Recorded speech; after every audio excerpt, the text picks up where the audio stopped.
Thank you for joining me today on the Moms Who Know podcast, the podcast for moms who know that when they take care of themselves, they can take better care of everyone else. I want to take a minute and have you think about what you want in your life for next year.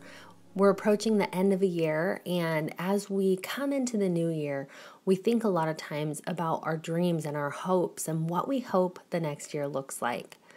A lot of people set weight loss goals and want to get in shape.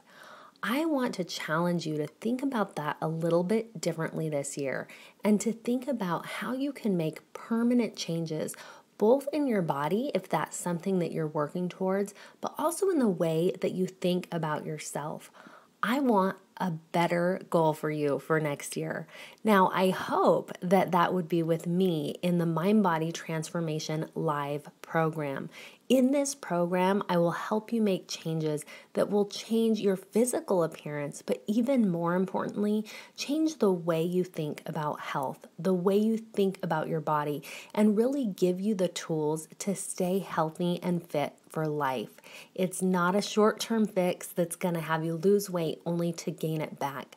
I'm going to teach you tools that will get you healthy and fit and really trusting and loving your body. And that is what I want for you in the new year and beyond. So I hope you'll go check that out. You can find all the details at momswhoknowpodcast.com/mindbody.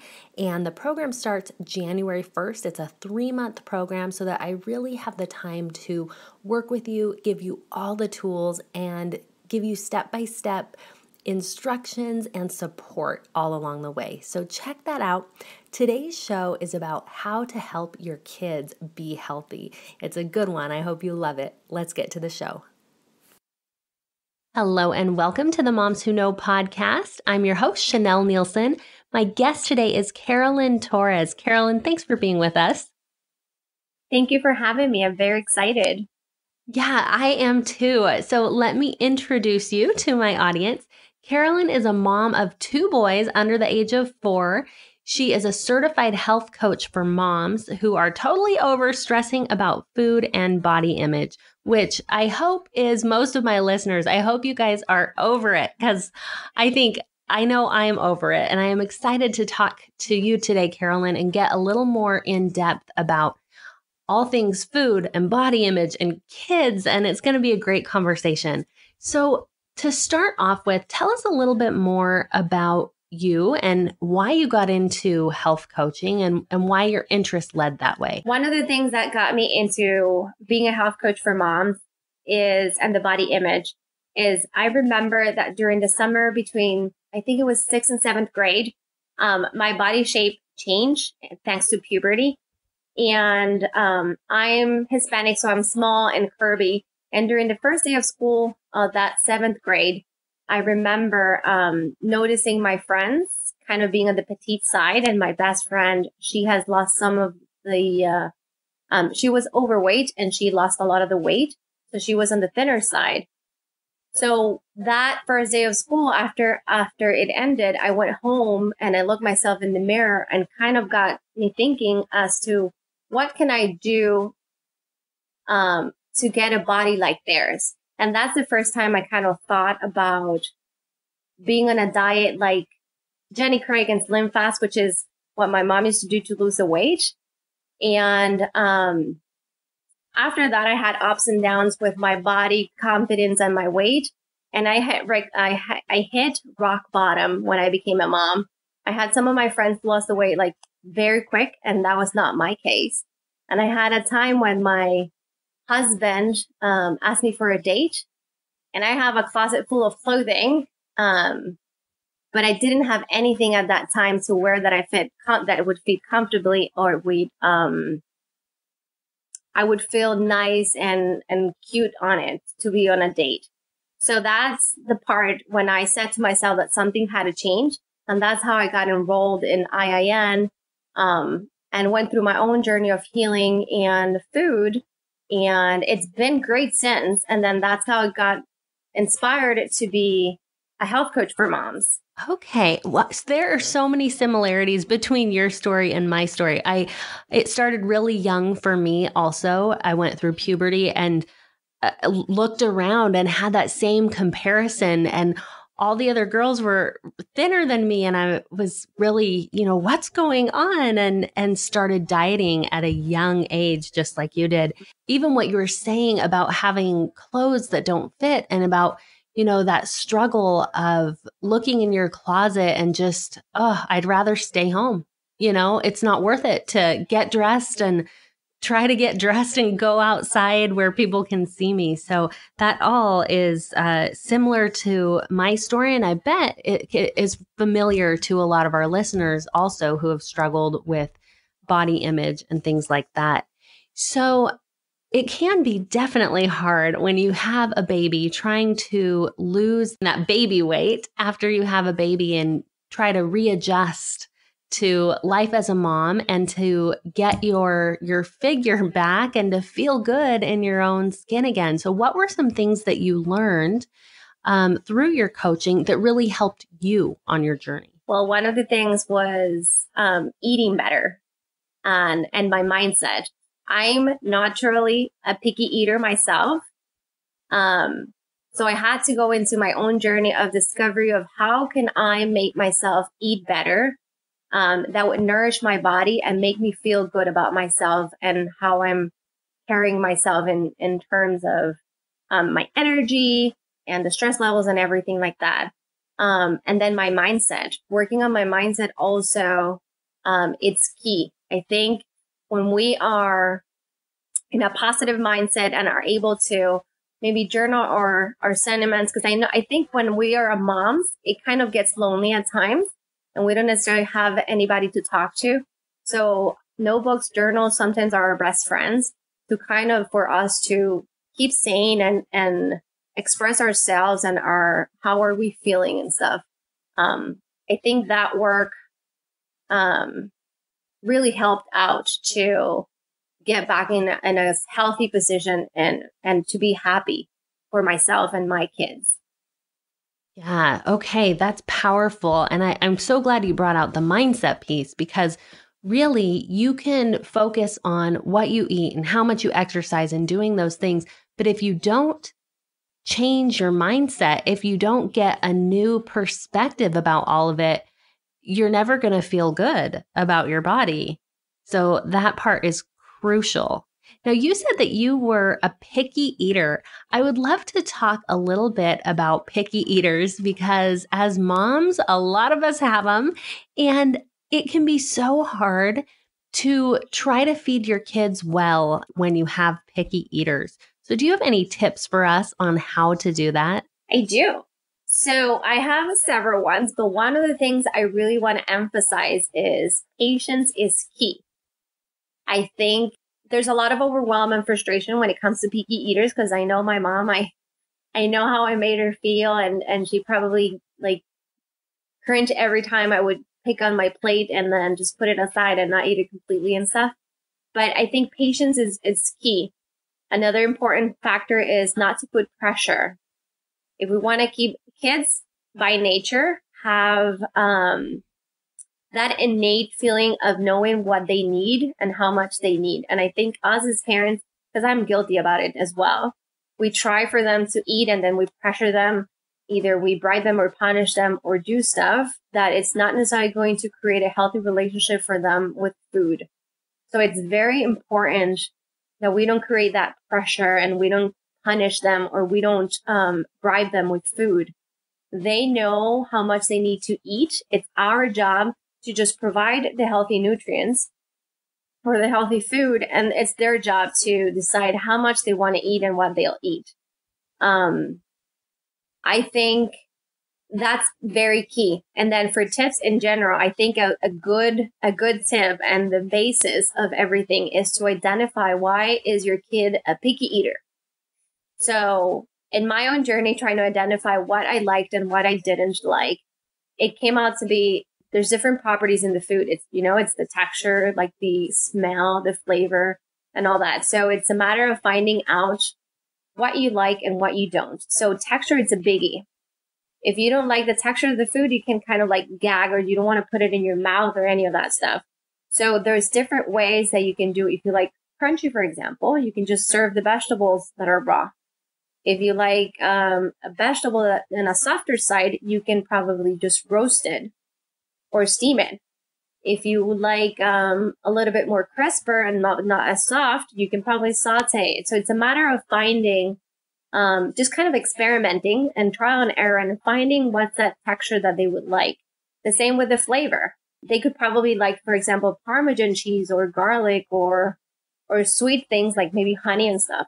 What you can do is you can find vegetables that are more on that side. Like, for example, if you do sweet, you can do the sweet potatoes or the carrots and then season it with different things. Like there's not enough herbs and stuff that you could do and find something that they like and then just dress the vegetables with that.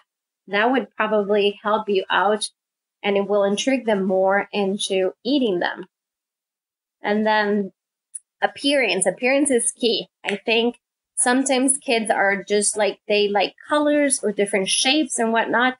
And what we can do as parents is make the food more fun. We can add a variety of colors to their plate, or we could add different shapes. Like my husband the other day, the kids there's pizza days here in Florida where I'm at on Fridays. And I tried not to do pizzas, but then my kids would see the pizza and they would want to eat it. So what I do is I take the pizza, I buy a healthier version of a pizza and take them for school. And it was his time I can't remember, I wasn't in the house, but it was his time to prepare the pizza for them for lunch. And what he did is he did circles and triangles and whatnot. And my kids were so happy with the food that they ate it with so much more enthusiasm.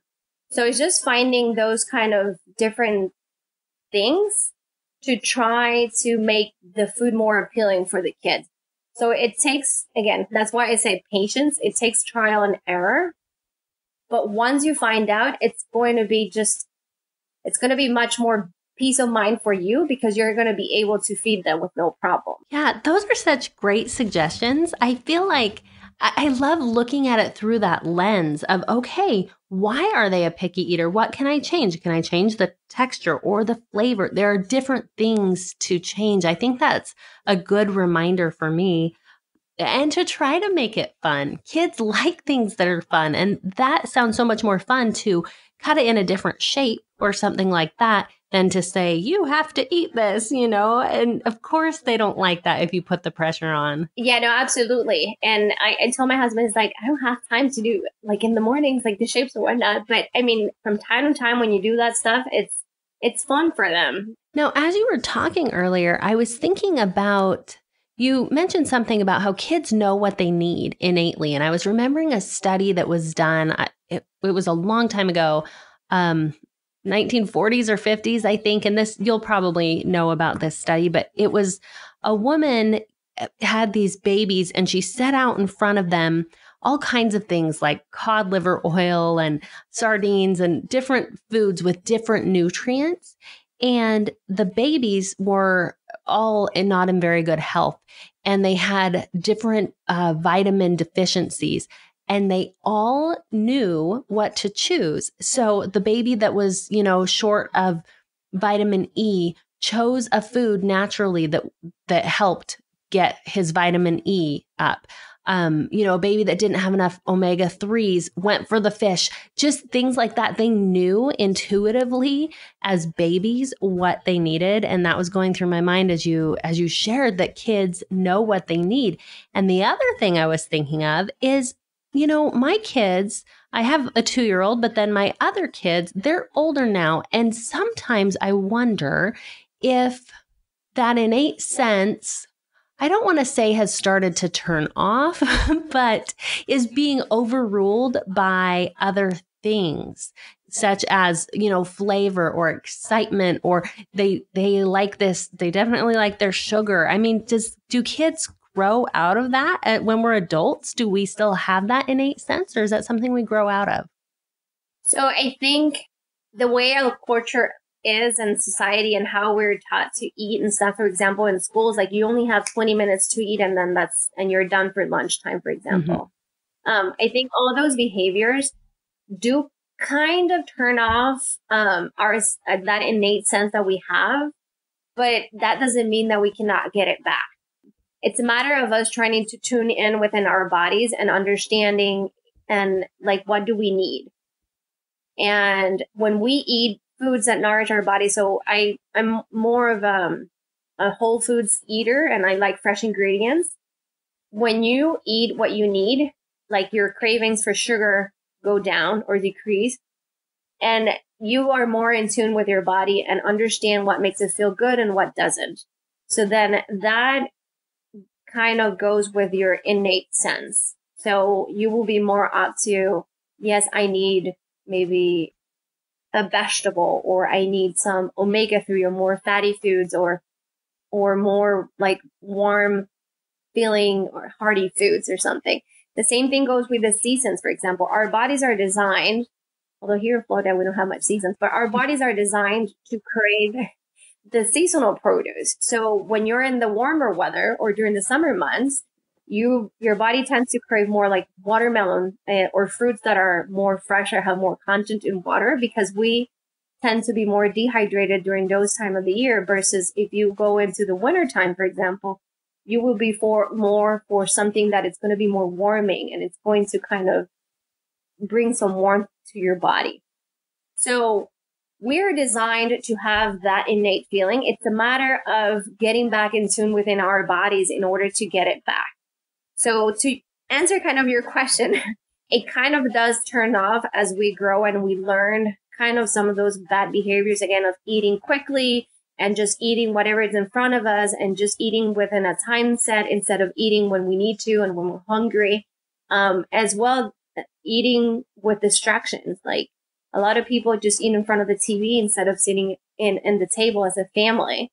And a lot of people just eat by default instead of eating because they need to or they want to.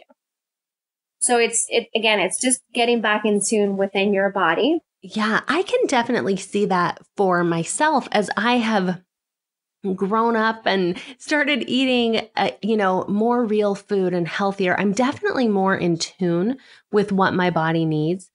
I want to ask a question about kids. Okay, so I know I'm not the only parent who deals with this, because my kids, it's not like I have a candy dish around here or potato chips or anything like that, but my kids somehow get it all the time. They get it from school, they get it from church.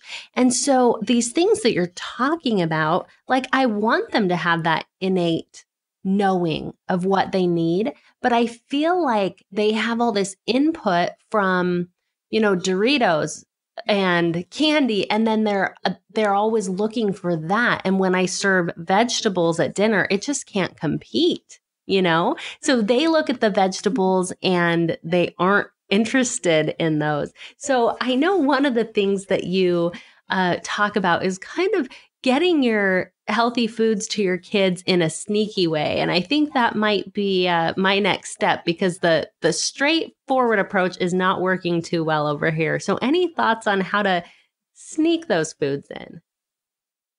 Absolutely. So there's different ways how you can sneak vegetables or fruits into your food.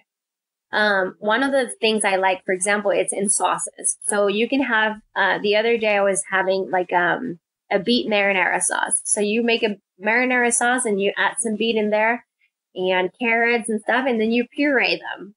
And voila, like there's servings of vegetables within the sauce and nobody notices.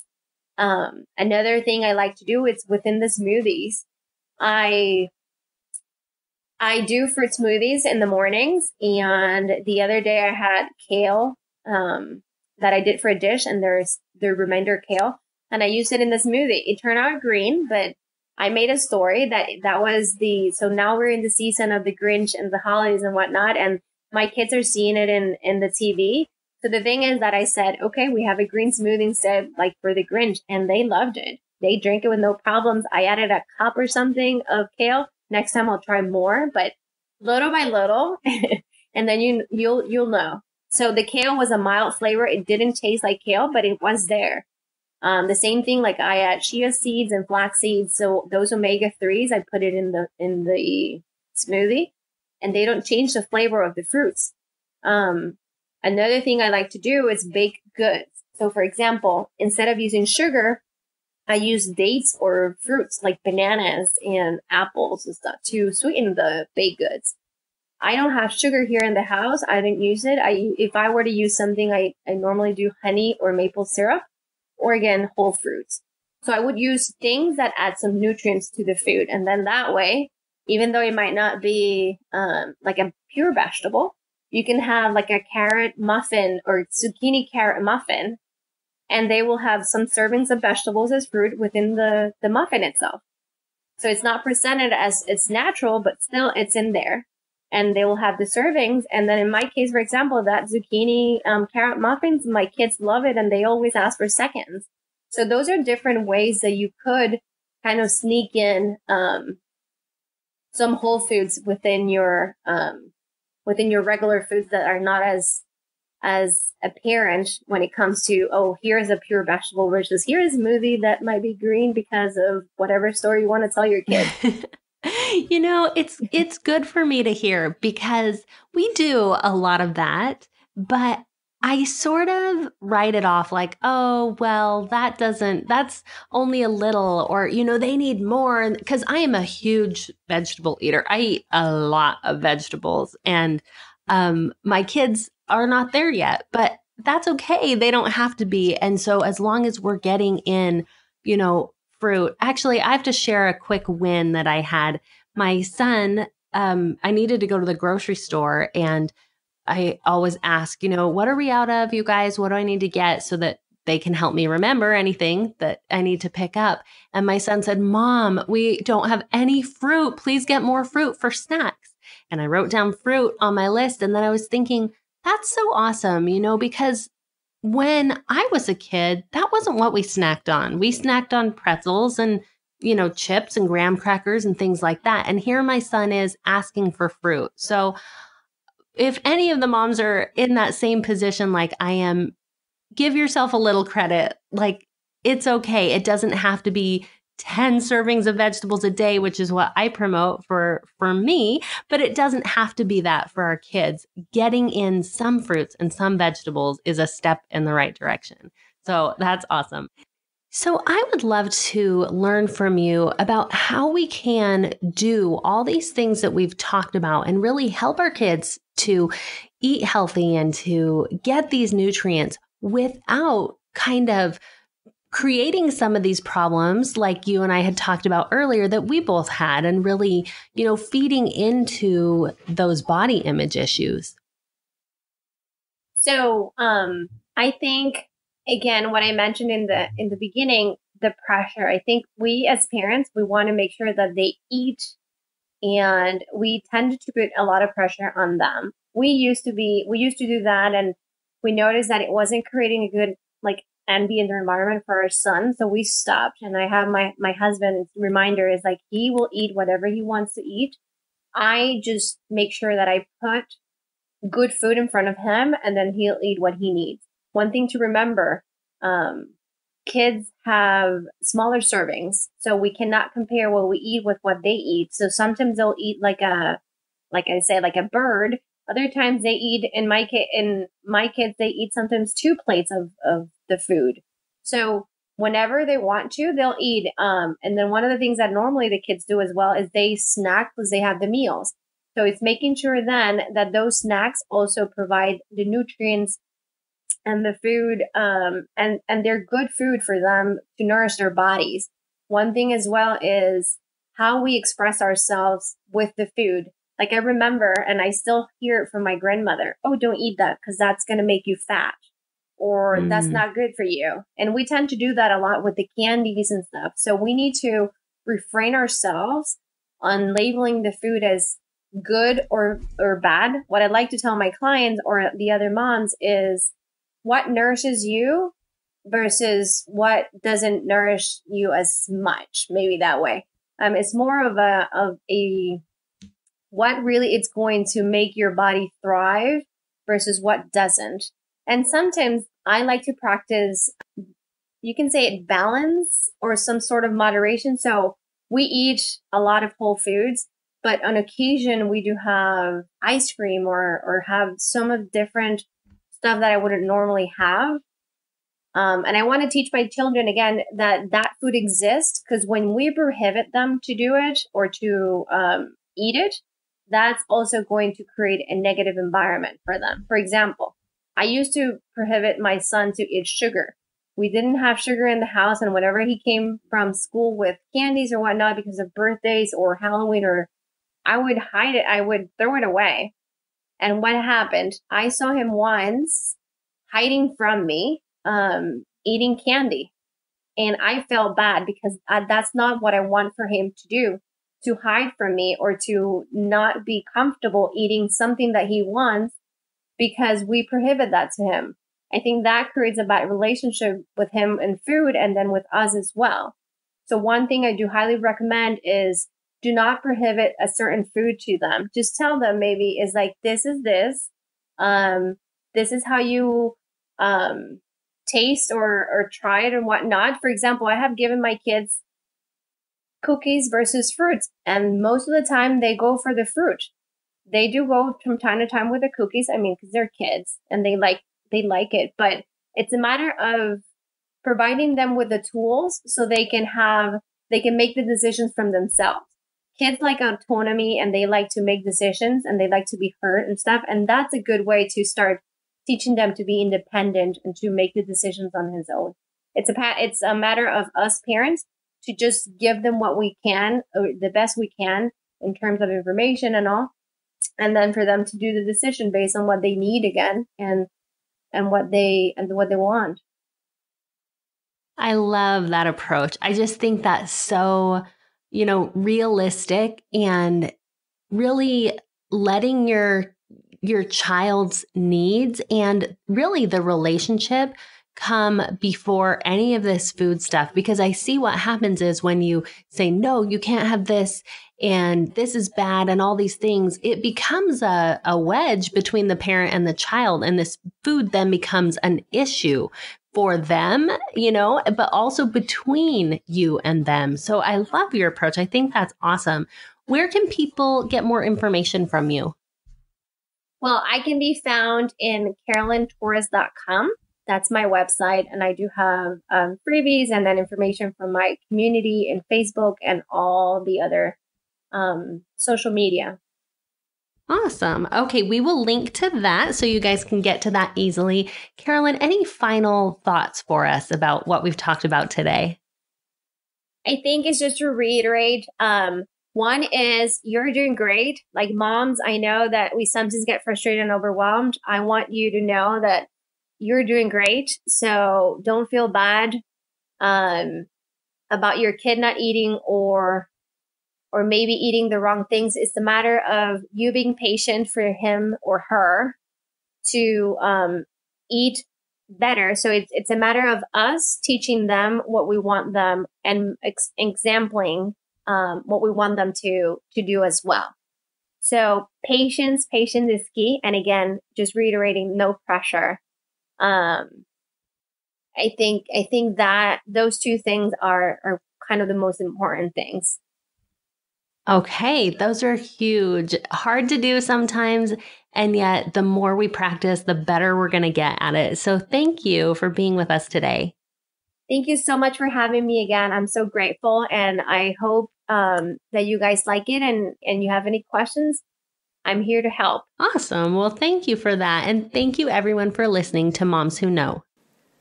I hope you got some great tips today from Carelyn about how to help your kids be healthier. If modeling healthy behavior is something that you really want in your family, I can help you take that to the next level with Mind Body Transformation Live. Get all the details at momswhoknowpodcast.com/mindbody. And the show notes for this podcast can be found at momswhoknowpodcast.com.